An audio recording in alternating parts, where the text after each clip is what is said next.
Anda menyaksikan Breaking News Kompas TV terkait jelang putusan Majelis Kehormatan MK yang akan memutus terkait sidang etik Hakim MK pada pukul 16.00 waktu Indonesia Barat.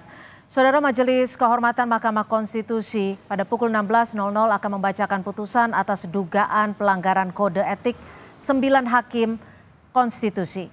Sidang akan digelar secara terbuka, seluruh pelapor dan hakim konstitusi diundang untuk hadir dalam sidang putusan tersebut. Sebelumnya, Saudara, Majelis Kehormatan MK telah melaksanakan rapat Majelis Kehormatan untuk menganalisis laporan dan keterangan berbagai pihak.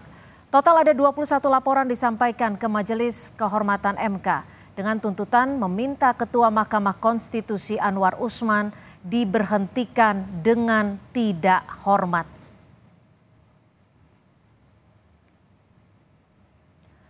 Dan Saudara, ini adalah situasi terkini jelang Majelis Kehormatan MK membacakan putusan etik Hakim MK pada pukul 16.00. Ini adalah kawasan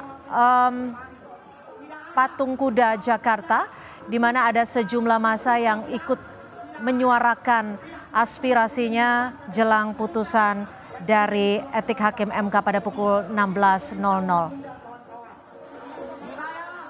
Dan untuk informasi selengkapnya kita sudah bergabung dengan jurnalis Kompas TV, sudah ada Tifal Solesa.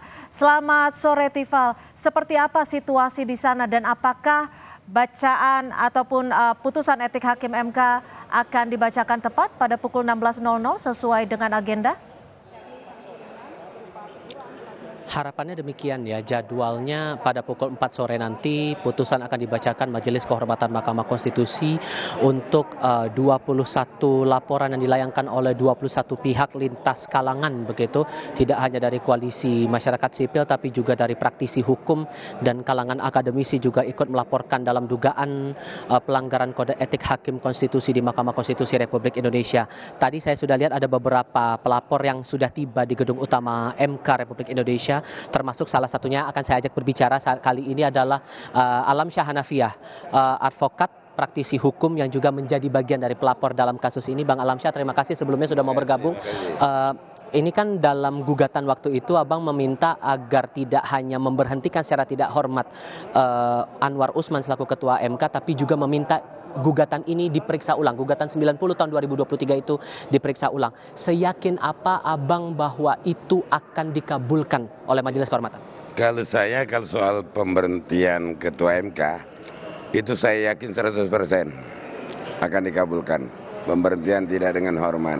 Nah, akan tetapi untuk pemeriksaan ulang, putusan 90 peninjauan kembali, itu harus ada permohonan pengajuan dulu.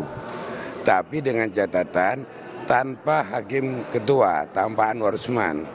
Sehingga nanti dari hakim yang baru itu timbul putusan meninjau kembali putusan nomor 90 itu. Sehingga bisa membatalkan itu sesuai dengan 3 putusan yang sebelumnya sudah ada. Putusan sebelumnya ketiga-tiganya kan menolak permohonan perubahan usia itu. Nah, tiba-tiba yang 190 ini mengabulkan. Maka ketiga putusan pertama yang menolak kontradiksi dengan yang satu yang putusan Anwar Usman hadir. Sedangkan yang 3 itu tidak hadir Anwar Usman, hanya 8 hakim. Di sini nih kontradiktifnya. Nah, putusan yang kontradiktif harus ditinjau kembali. Tapi prosesnya harus daftar kembali. Abang maksudnya berarti untuk permohonan Ketua MK diberhentikan itu pasti dikabulkan, tapi masalah untuk gugatan 90 itu Abang berencana untuk menyampaikan gugatan kembali kepada MK? Saya akan menyampaikan gugatan kembali setelah putusan ini. Karena itu putusan kontradiktif, sama-sama putusan MK tapi kontradiksi satu sama lain, bertentangan. Sedangkan azas putusan MK final and binding, berarti sama-sama mempunyai kekuatan hukum yang pasti, mengikat. 3 mengikat, 1 mengikat, tapi berantem, bertolak belakang. Ini tak mungkin. Jadi tidak ada kepastian hukumnya. Jadi akan menyampaikan apapun hasilnya nanti dalam putusan ataupun juga dari hasil dari gugatan yang berlangsung hari ini yang akan dibacakan putusannya oleh MK begitu? Ya, kita akan menyampaikan peninjauan kembali terhadap putusan 90. apapun hasil hari ini. Kalau kemudian hasilnya tidak sesuai dengan harapan Bang Alamsyah, masalah pemberhentian tidak dikabulkan dan poin-poin yang tidak dikabulkan, ada langkah lain mungkin? Kita mengajukan gugatan.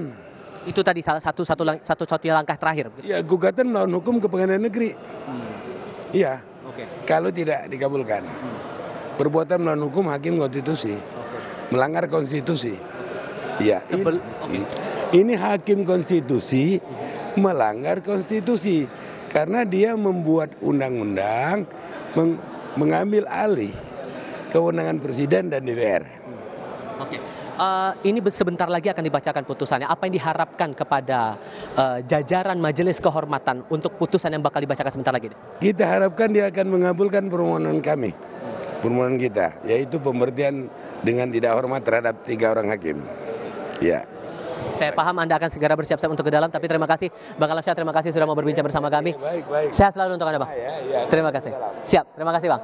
Terima kasih. Itu kira-kira 1 dari 21 pelapor yang menyampaikan harapannya sebetulnya bahwa tidak hanya berharap Ketua MK ini diberhentikan tidak dengan hormat sesuai dengan permintaan mereka dalam petitum laporan kepada Majelis Kehormatan Mahkamah Konstitusi, tapi juga diharapkan ada tinjauan ulang atas putusan yang dikeluarkan Majelis Hakim Konstitusi terhadap putusan Judicial Review nomor 90 tahun 2023. Perlu dipahami, dalam peraturan Mahkamah Konstitusi nomor 1 tahun 2023 itu diterangkan hanya ada 3 sanksi yang bakal diberikan apabila pelanggaran etik itu terbukti dilanggar oleh pihak terlapor, dalam hal ini hakim-hakim konstitusi terkait, termasuk salah satunya yang banyak dilaporkan adalah terhadap Ketua Mahkamah Konstitusi Anwar Usman. Pertama adalah berupa teguran tertulis, berupa teguran lisan.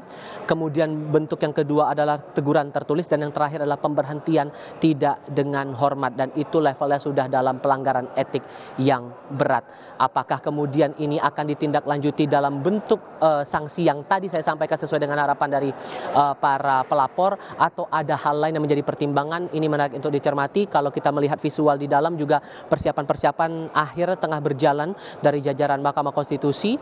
Dari Sekretariat Majelis Kehormatan Mahkamah Konstitusi juga sudah berkoordinasi dengan sejumlah pelapor yang telah tiba di Gedung Utama Mahkamah Konstitusi Republik Indonesia, karena sebentar lagi putusan akan segera dibacakan oleh jajaran Majelis Kehormatan yang dipimpin langsung oleh Ketua Jimli Asyidiki dengan 2 anggota, yakni Wahiduddin Adams dengan statusnya masih sebagai hakim aktif di Mahkamah Konstitusi, dan juga Bintan Saragih. Cynthia. Baik, terima kasih atas laporan Anda, Tifal Solesa. Setidaknya masih ada waktu sekitar 15 menit lagi untuk Hakim dari MK membacakan putusan etik terhadap Hakim MK. Terima kasih, Tifal.